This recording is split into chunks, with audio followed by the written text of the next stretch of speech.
Most people throw their deer fat away, but I rendered mine into tallow and it made a beautiful tallow that hardly has a scent left at all. As you know, deer fat can be kind of gamey smelling, but this is pretty much scentless. It is pure white. Next time you get a deer, don't throw the fat away and make tallow. This is what I got off of one deer.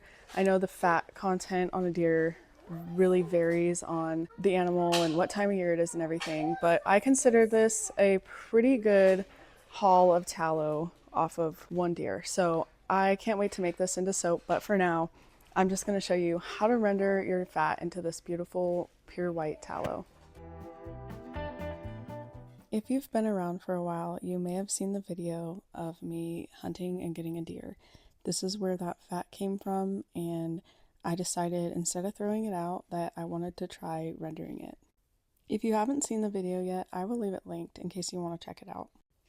Most people throw venison fat away because it has a very strong smell to it, but one thing I can say is to help prevent it from keeping that smell when you render it is not only to do the wet rendering method, which is what we're going to be doing here, but cut off as many meat scraps as you possibly can. The more bits of meat that you leave attached to the fat, the more of a smell that's going to remain with the fat. But even with me leaving a little bit more meat on my fat than I should have, I still ended up with a almost completely scentless tallow. If you don't already know, tallow has many uses. It is just like beef tallow. You can cook with it, you can make soaps with it, and lotions. I will say a lot of people don't like cooking with deer tallow because it kind of has more of a waxy feel in your mouth. It just depends on personal preference. I would say try it before you completely decide not to cook with it, but even if you're not cooking with it, there's so many other great uses for it, and you definitely shouldn't be throwing the fat away. This time I won't be using mine for cooking because it did sit in the fridge for a little bit longer than I would like it to. It probably would still be fine, but I didn't want to take any risks, so I will simply just be using mine for making soap and making some other skincare products. Using tallow in skincare products is very beneficial. It has lots of vitamins that are good for your skin, and it can also help with things such as psoriasis and eczema. So stay tuned to the end of the video if you would like to learn how to make some whipped tallow lotion. Now we're going to get into the rendering process, which is super simple.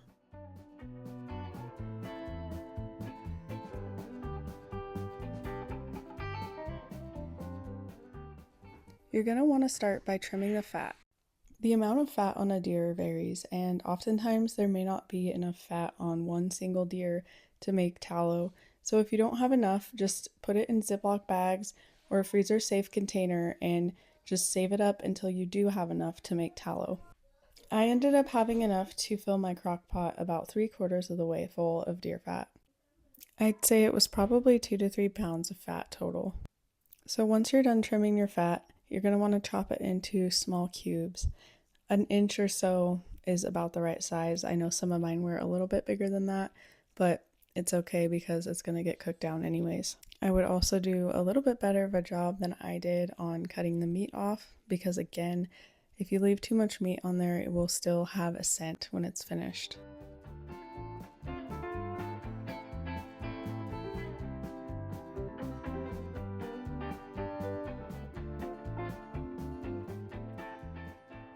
These scraps won't really be good for anything, but if you have cats, dogs, or even chickens, they will happily take the scraps.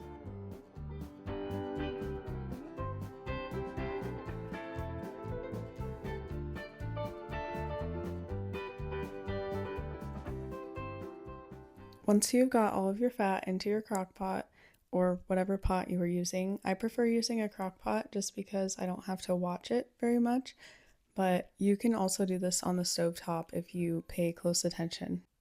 But once you get the fat in, top it off with water until it is enough to cover the fat.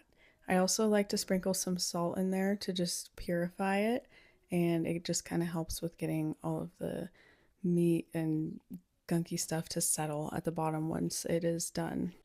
This step is optional. If you don't have an immersion blender, that's fine. It just kind of helps blend up the fat pieces and make the process go a little bit quicker. but if you don't have one, you can just stir it occasionally and let it do its thing.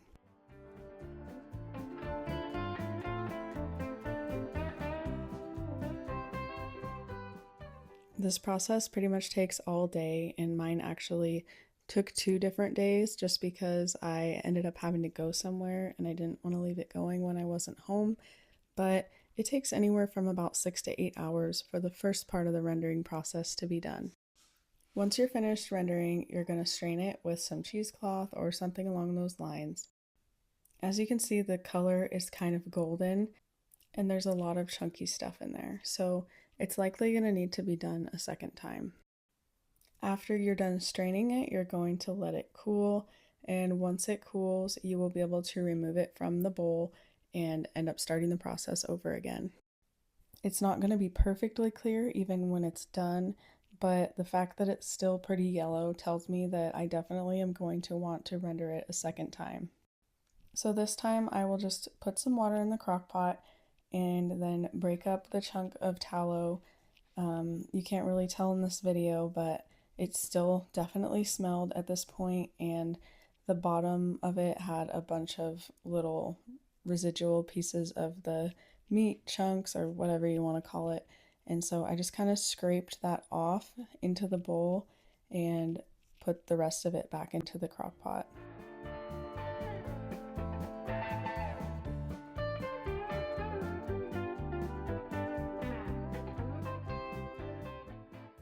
And in case you were wondering what happens to the water will settle at the bottom and separate from the tallow. The water and the tallow will not mix, so you can just pop it off the bowl and then dry it off.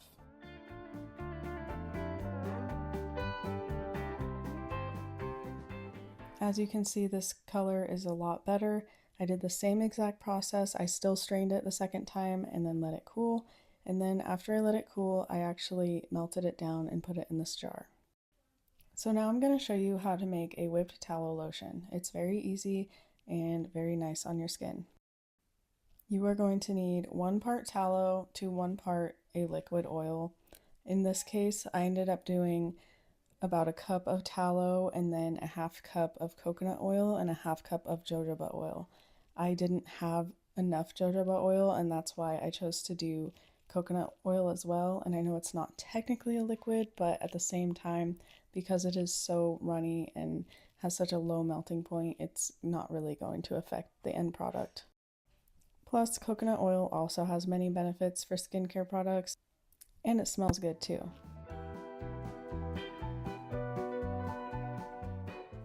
Next, you can add your choice of essential oil.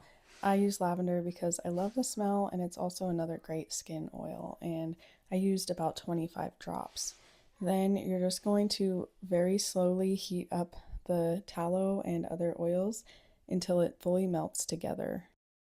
So you can do it in a heat-safe bowl, or in this case, I'm doing it on my wood stove, and it's just gradually heating it up. You can also do it on a double boiler.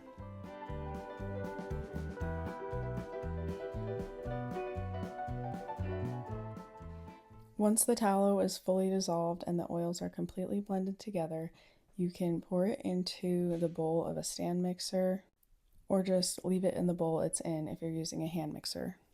Once it has fully set up, then you begin to whip it. I whipped mine for probably 6 to 8 minutes on high. Whipping it makes it light and fluffy, and it just makes it less greasy when you put it on your skin. As you can see, it's starting to get lighter and fluffier. After scraping the sides, you can see what it looked like before, and in the middle what it looks like now. So now it's ready to bottle up, and you can label it and keep it for probably about a year.